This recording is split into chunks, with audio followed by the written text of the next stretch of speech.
नमस्कार, मैं हूं निकिता और आप देख रहे हैं सत्यहिंदी.com। चलिए एक नजर डालते हैं अब तक की सुर्खियों पर। वीर सावरकर पर राहुल गांधी द्वारा दिए गए बयान के बाद से ही महाराष्ट्र में सियासी पारा गरमाया हुआ है। बता दें, वीर सावरकर के मुद्दे पर राहुल गांधी के बयान से उद्धव ठाकरे ने किनारा कर लिया है। उद्धव ठाकरे का कहना है कि उनकी पार्टी सावरकर का बहुत सम्मान करती है। उनके लिए किसी भी टिप्पणी से वह और उनकी पार्टी सहमत नहीं है।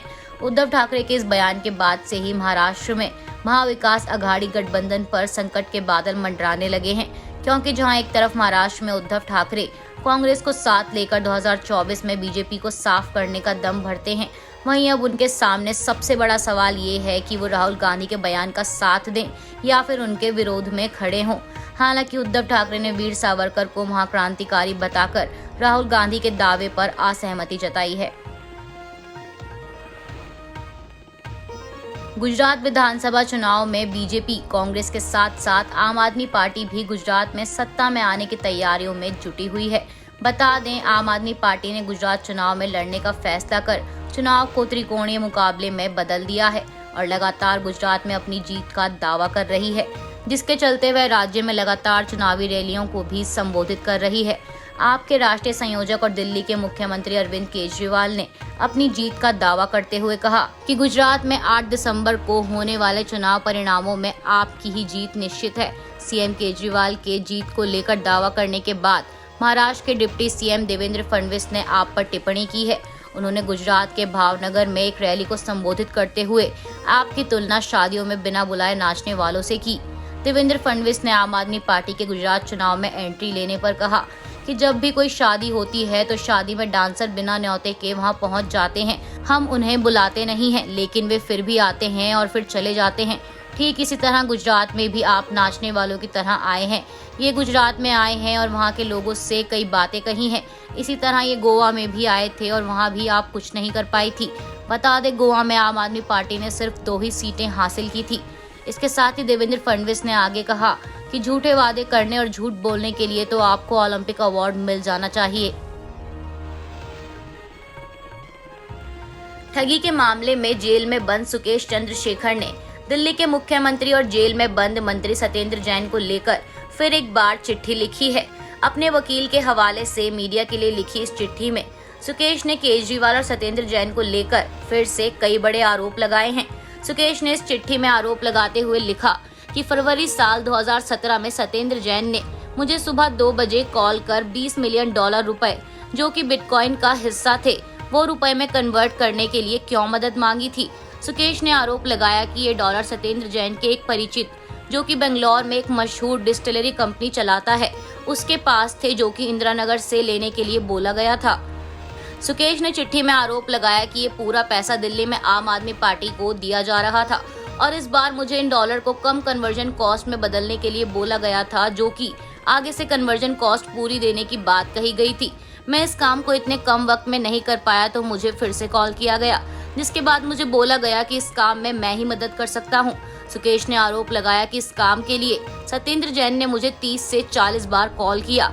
सुकेश ने चिट्ठी में आपके राष्ट्रीय संयोजक अरविंद केजरीवाल से पूछा है कि ये पैसा किसका था, वो ज्वेलर कौन था जिसके यहाँ ये 4 बैग डिलीवर किए गए, डिस्टिलरी कंपनी का वो मालिक कौन था, करेंसी रुपए में किसने कन्वर्ट किया। पंजाब की भगवंत मान कैबिनेट ने 2024 में बंद की गई पुरानी पेंशन योजना के दोबारा कार्यान्वयन को मंजूरी दे दी है। सीएम भगवंत मान ने कहा कि उनकी अध्यक्षता में हुई कैबिनेट की बैठक में गन्ने के लिए 380 रुपए प्रति क्विंटल के हिसाब से दाम तय करने की अधिसूचना को भी मंजूरी दी गई। कैबिनेट की बैठक के बाद जब भगवंत मान से पुरानी पेंशन योजना के बारे में पूछा गया तो उन्होंने कहा, मंत्रिमंडल ने पुरानी पेंशन योजना को मंजूरी दे दी है और इसे लेकर विस्तृत जानकारी दी जाएगी। पुरानी पेंशन योजना से अनेक कर्मचारियों को फायदा होगा और इसे लेकर अधिसूचना जारी कर दी गई है। एक आधिकारिक बयान में कहा गया है कि इस फैसले से 1.75 लाख से अधिक सरकारी कर्मचारियों को प्रत्यक्ष रूप से लाभ होगा। भविष्य में भी इस योजना को वित्तीय परेशानियों का सामना न करना पड़े, यह सुनिश्चित करने के लिए राज्य सरकार एक पेंशन कोष बनाने में सक्रिय रूप से योगदान देगी। इस कोष से पेंशन भोगियों को लाभ मिलता रहेगा। पेंशन कोष में शुरुआत में योगदान 1000 करोड़ रुपए प्रति वर्ष होगा और धीरे धीरे इसे बढ़ाया जाएगा। पुरानी पेंशन योजना 1 अप्रैल 2004 को बंद कर दी गई थी। उसके तहत सरकार पेंशन की पूरी राशि का भुगतान करती थी। करीब 1 महीने पहले हुई कैबिनेट की बैठक में पंजाब सरकार ने अपने कर्मचारियों के लिए इस योजना को बहाल करने का फैसला किया था। पुरानी पेंशन योजना को दोबारा लागू करना कर्मचारियों की प्रमुख मांग थी। तेलंगाना में टीआरएस विधायकों की खरीद फरोख्त करने के कथित मामले को लेकर जांच कर रही टीम ने बीजेपी नेता बीएल संतोष को समन भेजा है। बता दें, इस मामले में टीआरएस विधायक पायलट रोहित रेड्डी की शिकायत पर मामला दर्ज किया गया था। पुलिस एफआईआर में कहा गया था कि दिल्ली के रहने वाले रामचंद्र भारती उर्फ सतीश शर्मा और हैदराबाद निवासी नंद कुमार दोनों बीजेपी से जुड़े हैं। इन दोनों पर आरोप है कि वे टीआरएस विधायकों से मिले और पार्टी से इस्तीफा देकर अगले चुनाव में बीजेपी की टिकट पर चुनाव लड़ने का ऑफर दिया। ऐसा करने के लिए उन्हें 100 करोड़ रुपए की पेशकश की गई। बता दें, स्थानीय अदालत ने टीआरएस के 4 विधायकों को दल बदल के लिए मनाने के आरोप में साइबराबाद पुलिस द्वारा गिरफ्तार 3 लोगों को पुलिस हिरासत में देने से इनकार कर दिया था, जिसके बाद सरकार ने निचली अदालत के फैसले को उच्च न्यायालय में चुनौती दी थी। टीआरएस के विधायकों की कथित खरीद फरोख्त के मामले में आरोपियों को आत्मसमर्पण करने को कहा था।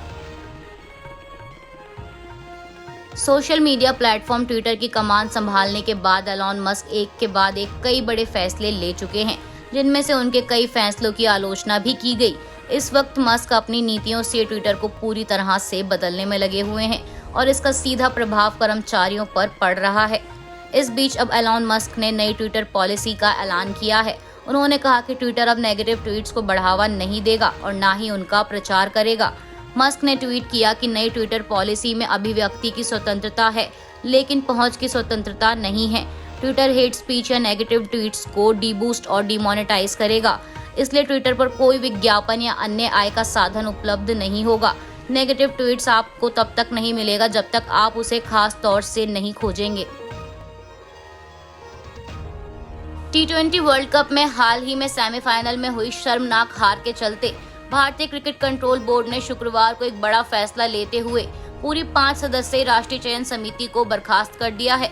बता दें कि बर्खास्त हुई चयन समिति के चेयरमैन पूर्व टेस्ट क्रिकेटर चेतन शर्मा हैं, जबकि बाकी सदस्य पूर्व क्रिकेटर सुनील जोशी, देवाशीष मोहंती, हरविंदर सिंह हैं।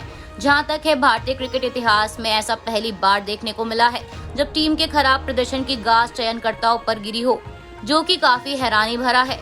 वहीं बोर्ड ने कड़ा फैसला लेते हुए नई चयन समिति के लिए आवेदन भी जारी कर दिए हैं। बता दें, राष्ट्रीय चयन समिति का सदस्य बनने के लिए कुल 5 पद हैं, जो मध्य क्षेत्र, पूर्व, पश्चिम, उत्तर और दक्षिण क्षेत्र के लिए हैं। अभी के लिए बस इतना ही। बाकी की खबरों के लिए जुड़े रहिए सत्यहिंदी.com पर।